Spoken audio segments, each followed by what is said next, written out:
We have two speakers for you tonight. We're trying to complement the material from Principal Financial Group. We have Gustavo Camacho, and we have Bev Vaya from Lancaster County Office of Aging. Gustavo is going to speak first, and he's going to be talking about some of the basic things you need to understand about the 401k plan as you're approaching your retirement years. Bev is going to talk more about what's involved in planning for Medicare supplements. We get so many questions about Medicare supplements in our office, and we specialize in employee benefits while you're actively employed, but we're not experts like Bev is on the Medicare side. So we thought it would be good to have her here to ask questions of her and have her present what are the differences between the Medicare plans and picking supplements and all the information you might be curious about when it comes to thinking about health insurance. And I don't know if you hear the statistics sometimes about needing to put aside $250,000 per couple for healthcare costs, but that's what you hear commonly now. And so that's why we have Gustavo here to really talk about the financial piece first. For you. So we're going to go ahead and get started. This is meant to be very informal. By all means, there's snacks in the back and water if you want to get up and get that. Ask questions as we go through, and then we'll have time for questions at the end as well. I'll hand it over to you. All right, thank you. All right, thanks everyone for coming today. I'm going to talk a bit about the retirement plan here, talk about the economy, investments, and things like that in general. I have a 30-minute window to kind of pack a lot in, so I'm going to do my best to really make sure I can cover as much as I can. That being said, after the whole presentation is over tonight, I'll be hanging out, so if you have any questions, you can always come up to me and ask me anything that we didn't have any time to cover. You're going through two really tough topics tonight. You're going to your investments and Medicare in the same night. Each of those topics can take you hours to really make sure you're caught up on everything. And they can both be equally difficult depending on what your background is. Just to let you know, I'm actually licensed in health insurance, and yet I know very little about Medicare just because it changes all the time. On the flip side, investments change all the time as well. So even if you felt you were very comfortable managing your own accounts years ago, we go through a year like 2008 that really shows us how crazy things can be out there. No matter what you're an expert in, if you think you're comfortable in real estate, you find that we have a real estate bust. We have all kinds of things out there that even when we start to feel comfortable in a certain area, we find challenges out there. One of the greatest things that you'll be able to come away with tonight is having a point of contact. After this meeting, I can give you my business card if you ever need someone just to talk to about your accounts. As well as Principal will be following up with you guys in a month from now. We'll be coming out, we'll be doing one-on-one meetings where you'll have the chance to really sit down with someone on an individual basis and get to learn more and kind of go more in depth with what we're starting to talk about tonight.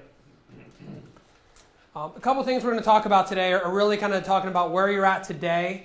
You all are mostly above age 50 in this room, so retirement's starting to get closer, and you really want to make sure that over these final 5, 10, 15 years that you're doing the most that you can today to really prepare you for the next step in your life there. We're also going to talk about the types of decisions that you all have today, in terms of where you put your money. If you're putting it in a bank and CDs over a money market or all those kinds of things. I'm going to make sure that you understand the different options that are available to you, as well as some of the pros and cons of each. And really talk about kind of the decision-making process along the way. Once you set up everything today, the types of things that you should be looking for at least once a year to make sure that your plan stays on track. Everyone I meet with tends to have a different vision for retirement. Retirement doesn't necessarily mean anymore where you just completely stop working for the rest of your career. Some of you that may have worked for a long time may have a hobby that you've always wanted to go into, or maybe some kind of part-time line of employment or consulting or something like that. So everyone has a different vision for retirement. Making sure that we balance your decisions based on that vision is going to be really important. If you're planning to work some at retirement, that gives us a completely different approach than if you're planning to just travel around the country and see your family. Or if you're going to be someone that's going to plan to work forever, as I hear, or work until you die, then that kind of changes up things as well.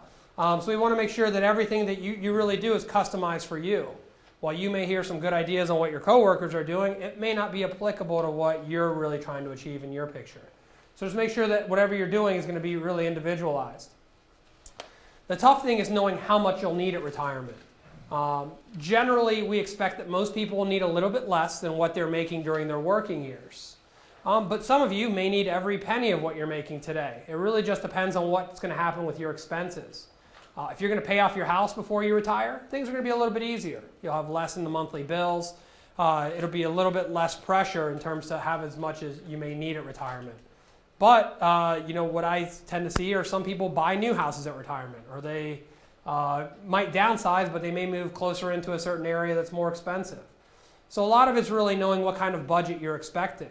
A lot of this is going to tie into the Medicare portion of this later on as well. There's a lot of changes going on in the next couple of years in health insurance and in those types of fields. So that's kind of one of the big question marks is how tight do you want to play it, knowing that there's all these upcoming changes. A big thing that I always make sure that people try to remember also is that your bills are going to change. Your bills that you pay today are a lot different than some of the bills you paid 10 years ago. Some of you 10 years ago may not have thought that you'd have 400 or 500 cable channels in your house, or that you'd have a $100 a month cell phone bill that sends text messages and emails and can go on the internet. You can go home and you might have wireless internet in every room of your house. 10, 15 years ago, that may not have been important to you. One of the things that's kind of funny, but I actually see a lot of, is pet insurance. Those of you that get a new dog, I couldn't have convinced you 10, 15 years ago that you'd pay $30 a month on pet insurance. So 10, 15 years from now, you may have different bills than what you have today. And at that point, they may seem like somewhat of a necessity. So you have to make sure that your budget is flexible and can absorb those new things that are going to become part of your lifestyle down the road.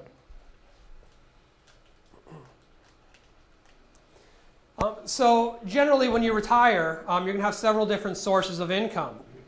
It used to be that Social Security would take care of most of it by itself, and then you'd have some savings on top of that to supplement it.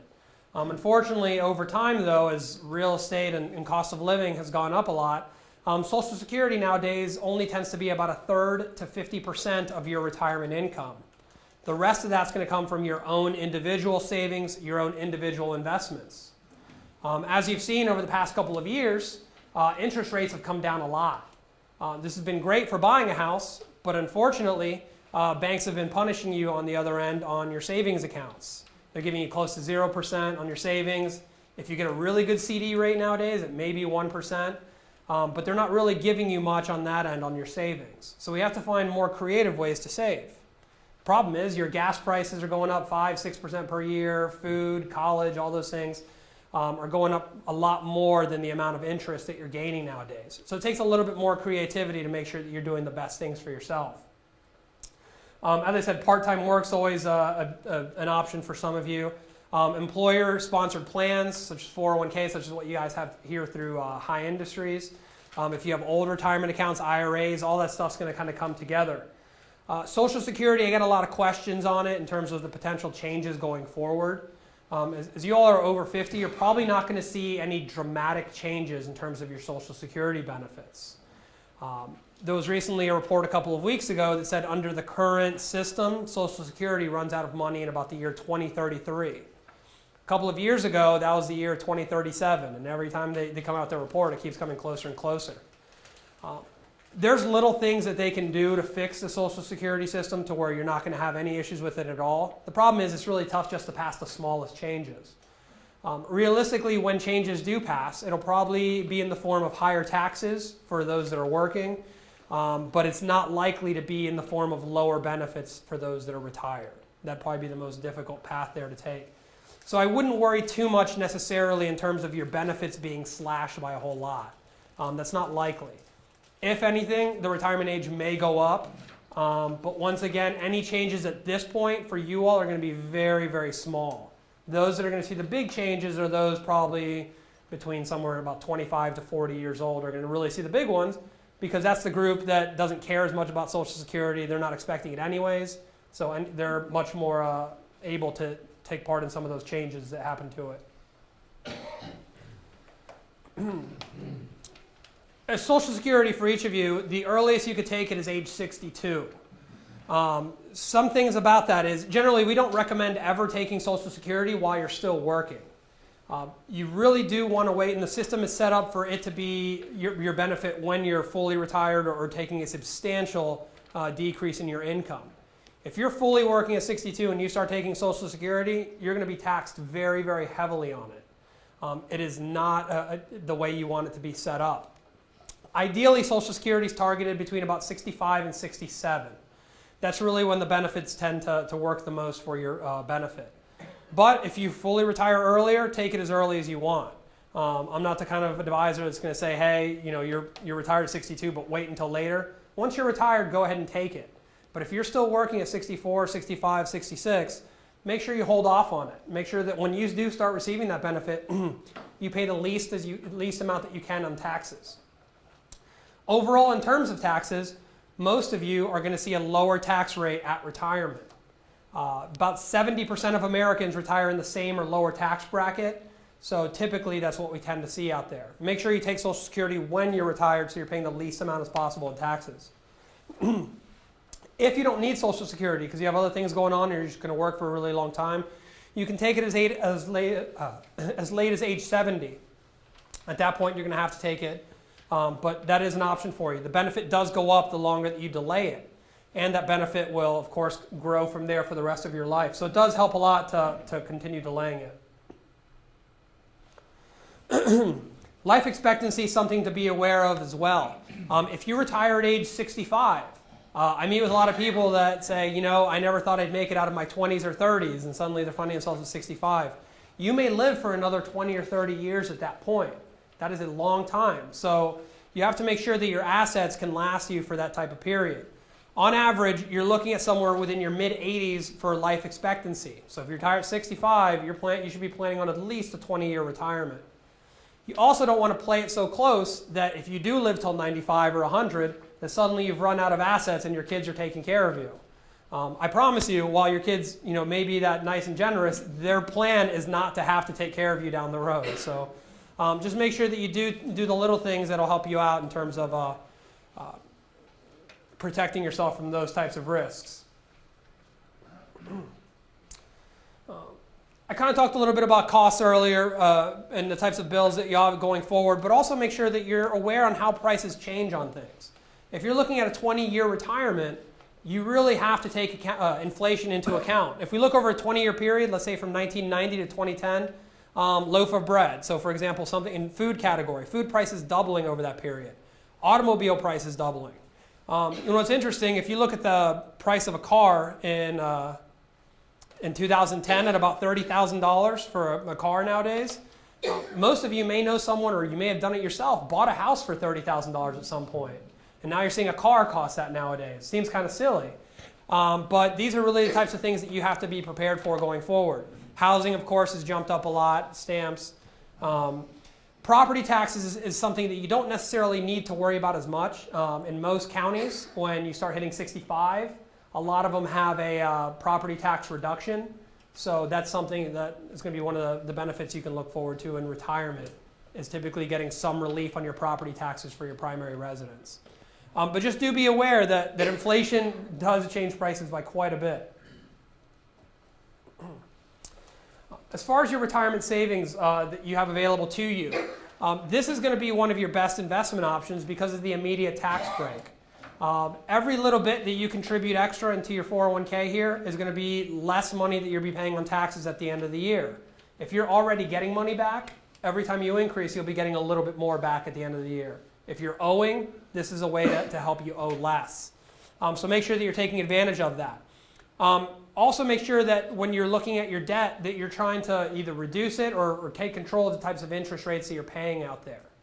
While banks have been giving you less on your savings accounts and money markets, they're hiking up interest rates on credit cards and other types of loans. So just make sure that you try to balance everything out in a manner that's beneficial for you. As far as debt goes, there's little things that you can do out there to help you out. If you have a lot of credit card debt, try to see if you can use a home equity line of credit to consolidate some of that debt. So instead of paying 12 or 13% interest on that credit card, you can pay 5 or 6% interest that's tax deductible for you. So try to make sure that you're aware of all the options out there to really pay the least amount in interest expenses. Retirement lifestyle expectations is also something to be aware of. Sit down with your spouse and see what you all really expect to go through at retirement. I meet people that say, hey, we're going to move to a cheaper area. Well, that may not always be a good option, because if you've been in a certain city for 30 years, to suddenly pick up everything and leave when that time comes may not be the most attractive option for you. So really find out what you're trying to achieve at retirement. If you have multiple properties, such as a secondary home somewhere, see what you're going to do with that home. If you're planning on renting it, selling it, or those types of things. Just make sure you have those conversations. The clearer of a picture that you have for your retirement, the easier it is for a financial professional like myself or someone else out there to really help you and make sure that you're on the right path for that. Proper investment mix, I'm going to talk a little bit about that in a second. Working longer is the least popular option. Some of you may want to work forever or plan on working forever, but here's one thing that I do caution you on that. If your plan is to work till you're 70 or 75, if at some point you get laid off or you're unable to work at, let's say, 65, not many companies are super excited or eager to hire a 65 or 66-year-old. So even though your plan may be to work longer, you may not have that choice at some point. So just make sure that you are prepared for all those types of things out there. What we've seen over the last couple of years is a lot of people retired because they couldn't get a job. As unemployment's gone really high, it's a really competitive job market out there. And a lot of people have essentially been forced into it. So that may be something that happens at some point. So even if you're not planning at retiring early, you should try to save and at least keep your options open in case that's where you end up going. For those of you that are above age 50, take advantage of the catch-up contributions. If you've already been maxing out, you can contribute a little bit more once you're above age 50. For everyone, the regular 401k maximum you can put in per year is $17,000. If you're above age 50, you can do an extra $5,500 on top of that. So take advantage of that if you're eligible and you have the ability to save more. The reason why you contribute in the retirement plan is, first of all, your company is giving you money to do so. If you put in 6% of your salary, they're giving you 4%. So they're giving you a bonus just for contributing in the plan. Have them pay for as much of your retirement as you can. Take all the help that you can get from them. So at the minimum, everyone in here should be contributing at least 6% just to get the employer contribution in there. Also, they said it reduces your taxable income, and the earlier you start, the better. This is going to be part of your salary from later on, this and Social Security. The more you put into it, the bigger your paycheck's going to be when you retire. So, really it's going to be up to you in terms of when you retire and how much you have at that point.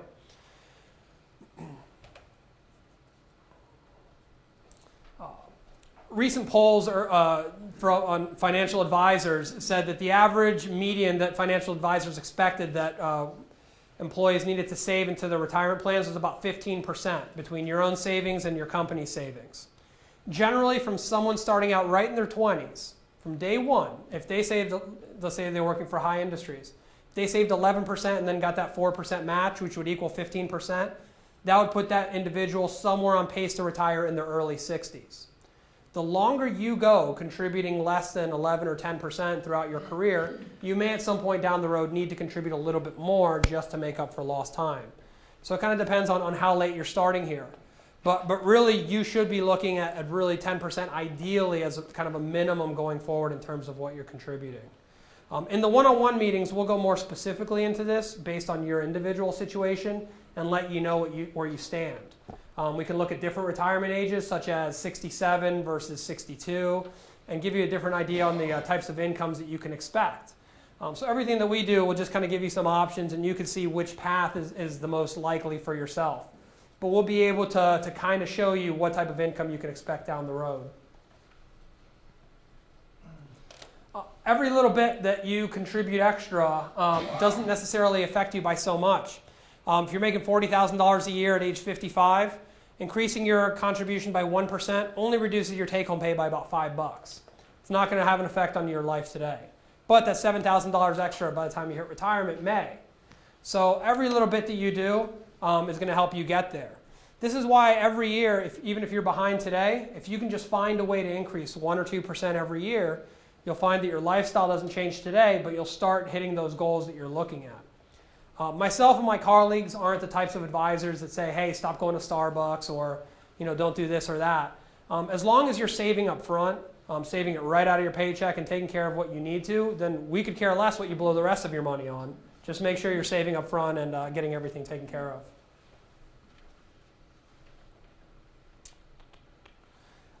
On the employer match, as I said, 6% is really the ideal amount that you should be contributing to get the full match. Here's two examples of someone saving 3% or 6%. Someone doing 3% is only getting 2.5% from high industries. Someone putting in 6 is getting the full 4%. Assuming that in this scenario you're in your mid-30s, which you all are a little bit past that, but the difference between the 6 and the 3% is going to equal somewhere about $220,000 at retirement. This is just for someone making a $30,000 salary as well. So a little bit of an increase can make a huge difference in how much you're looking at retirement. Now these are big numbers, but when you take inflation into account and everything, that $270,000, that $500,000 may or may not be enough for whatever that person needs. But the idea behind this example is just to make sure that at a bare minimum, get as much help as you can from high industries for your retirement. Over the past couple of years, you've seen the ups and downs of the market. For those of you that were invested in 2008, your stock portions of your accounts did very, very poorly. It's one of the worst periods of all time. From top to bottom, the market went down about 40% on the stock side. So that's just for the more aggressive investments. If you've ever met with financial advisors before, hopefully they've told you that the market has its ups and downs, and hopefully after those really bad periods come these great periods afterwards. Since that downturn of 2008, March of 2008, which bottomed out in about March of 2009, we've had one of the fastest growing markets we've ever had. Since March of 2009, the stock market's up about 100% over that period. So in a little bit over 3 years, we've seen about 100% return in there. Some of the interesting things is you may not have noticed that if you're not looking actively at your account because the news hasn't really gotten any better. Unemployment's still really high, real estate's pretty low, all kinds of things going on in Europe and all over the world. But even with that, the stock market's roared back. So for those of you that have stayed invested throughout that period and not sold everything out or gotten too conservative, you've seen your accounts come back very, very quickly. Through these extreme periods, the main thing that we can preach to you is just say to be consistent. Whatever your strategy is, just make sure you stick with it through good times and through the bad times. 2008 was a horrible year, but right before that, we had some great years. 2003, 2004, 2005, and 2006, markets going up 15, 20% per year. So although you may have given back a lot of it in 2008, it's from those really great years that you had before. And after really bad years comes a great period. Eventually, we'll have another year like 2008. It's not going to be the last one. But as long as you can avoid some big mistakes that average investors make, you can do really well, even when there's years like that. The first thing is make sure you're saving enough. You don't want to hit retirement and be having to pull too much out per year. Ideally, you should be looking at pulling out about 5 to 7% per year at retirement of your retirement savings. So for every $100,000 that you have in your account, you should be looking at about $5,000 a year you can take out from that safely. Anything more than 5, 6, or 7%, you're going to start running the risk of outliving your money at some point. The importance of knowing those percentages of what you can withdraw is really understanding how much risk you can take. If you're 65 and you're retiring today and you're taking 5% withdrawals on your account, then ideally we can keep half your account in safe investments and half of it in the stock-like investments going forward. The reason why you can still own stocks at age 65 is because part of that money, if we're looking at 5% per year, you don't have to touch half of your account for those first 10 years of retirement. That stock portion will be for when you're 75, 76, and later. That money still needs to grow throughout that period. You can retire in a year like 2008 and not touch your stock investments and only touch the conservative ones that didn't go down 40%. So you still have time to wait out the recovery even if you're retiring at that point, as long as you're not withdrawing too much out of your account. So if you save enough, you don't have to retire in just a good year to be comfortable. You should be able to retire in any type of market. Does that make sense on the 5%? Are you taking the 50% of it's a conservative? That's your first 10 years worth of withdrawals. That's not going to fluctuate a whole lot. It's going to be pretty safe and steady. The stock portion, it's going to go up and down a lot. But even at retirement, you'll still have a portion of your account that's for long-term withdrawals. So make sure that you understand how much risk you're taking in your account. You should never be overly aggressive or overly conservative based on what you're comfortable with. The problem with being overly conservative is interest rates. Interest rates are really going to work against you. So if you're going to be conservative, make sure that you're talking to myself or someone else. We can show you ways of being conservative, but using maybe some of our bond investments as opposed to our money markets or guaranteed interest accounts. Those money markets and guaranteed interest accounts, even within the 401k, are only paying about 1%. But we can put you in bond funds that have grown at 5 or 6% pretty consistently for the past 20 years.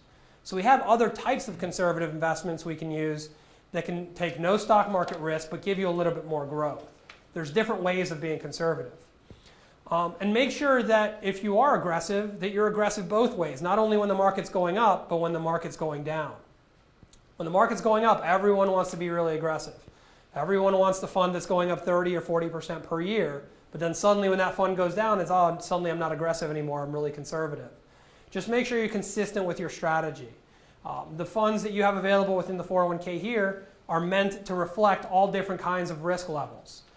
So no matter what your situation is, what your comfort level is, we can find something that works for you.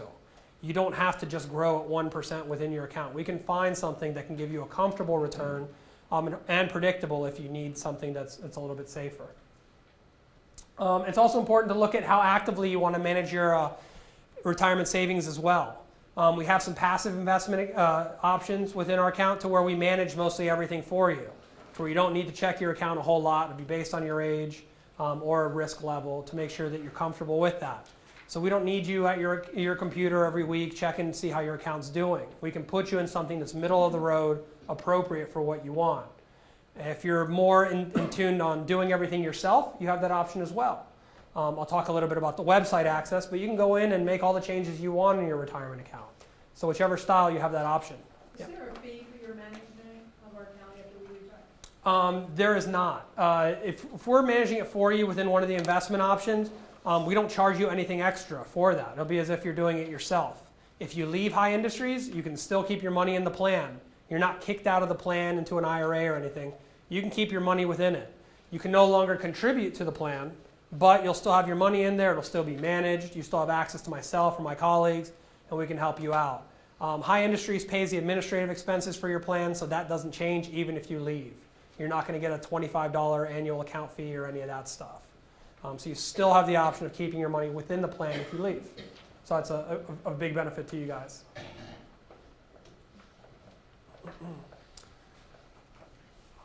When the time comes and you're retired or you leave here, you'll have several different options with your account. So as I said, you can keep it in. You'll still have full access, full control on everything in your account. You can roll it over. If you have another IRA, an individual retirement account, or something somewhere else, you can always move it to that. You have the option of cashing it out. That just means absolutely withdrawing your money. Once you do that, if you take out the whole thing, it's going to be taxable for that year for your income. If you've been making, for example, $30,000 a year, you've been paying somewhere realistically around 15% in taxes for your whole career. If you cash out a $100,000 account in your first year of retirement, suddenly you're paying 30% in taxes that year. So you don't want to do that. You don't want to cash out your account all at once. Even when you do withdrawals, you want to be pretty consistent with how you withdraw it out so that your tax level stays at its lowest level. You can leave it in, of course.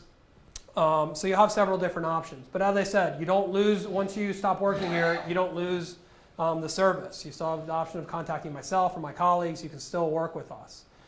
We're going to be typically cheaper than rolling your accounts over to other places. With your accounts here, the only thing you pay principal is the management fee of each of the individual funds. If you move over to an IRA or something somewhere else, you're still going to pay that fee at the next place you go to. But typically on top of that, an advisor adds on somewhere between about half a percent or 1% fee on top of that. So generally, by having it with us within the 401k, you're saving about 1% in fees on your account per year.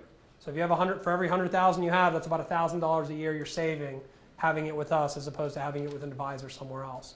So that's something to be aware of in terms of how the fees are structured. You'll have several different options at retirement if you want to change how you're invested. Right now, you guys are in mutual funds. Everything you have within the 401k is in groups of stocks or groups of bonds. A mutual fund is essentially just means a group. So if you have a stock fund, that's a group of stocks. A bond fund is a group of bonds. Other options that you'll have, we can always do CDs or money markets within a retirement account. So if you want to get ultra conservative and get some guarantees, we can do that and when the time comes for you to retire. You can also purchase annuities. There's different types of annuities. Essentially what annuities do are just provide guarantees on your account. They can be very expensive though. Variable annuities get a lot of bad press because there's a lot of commissions that they generate for whoever's setting it up for you. There's all kinds of surrender fees that once you start a variable annuity, you can't fully access your money for 7 to 15 years, or there's all these back-end fees on those as well. Fixed annuities is kind of like Social Security. You trade all your money in, you just get a paycheck for the rest of your life. For some of you, that'll be a really attractive option, particularly those of you that are really conservative. Those of you that don't want any market risk, but you don't want to get killed in the 1 or 2% CDs and money markets that you're getting out there, fixed annuities will be a great option for you. So we'll have different types of options available. You don't have to invest. There's other things that we can do to make sure that we're in line with what you're trying to achieve at retirement. So just 2 different examples, talking about having an invested account in mutual funds or having money in an annuity. A lot of it's going to depend on the type of flexibility that you want. If you want your money and you need that control over it in case you need to make a bigger deposit, a bigger withdrawal, mutual funds are going to be the best. You'll have that lump sum, you can access it at any time. If you don't need the control, because you have really set living expenses, they don't really fluctuate a lot, and you just want to make sure that you don't outlive your money, an annuity can be a great way of doing it. But with low interest rates, annuities aren't as attractive nowadays. Whenever you play, for those of you that play the lottery, you get the 2 choices. You get the lump sum or you get the annuity. It's the same way at retirement. Most people take the lump sum though. They'd rather have full control over their money as opposed to kind of tying it up for the rest of their lives.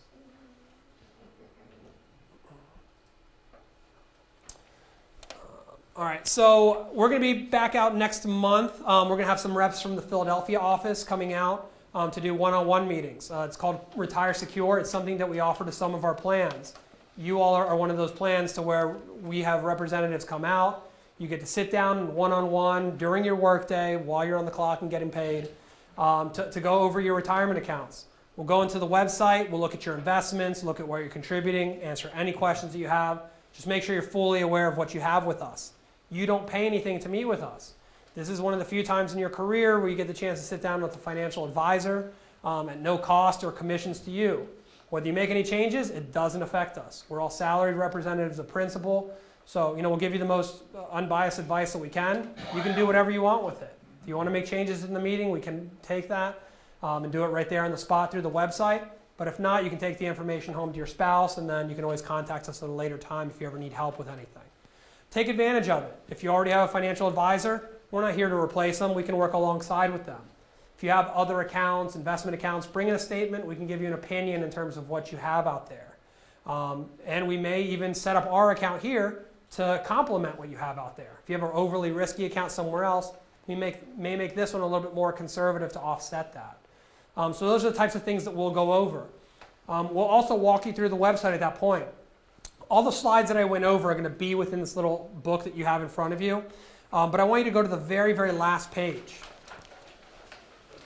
It's talking about how you can get information on your account. On the right side, it gives instructions on how you can set up your online access for Principal.com. Each of you are already in the system. So if you go to Principal.com and you follow these instructions, you can set up the account access to where you can view your account online.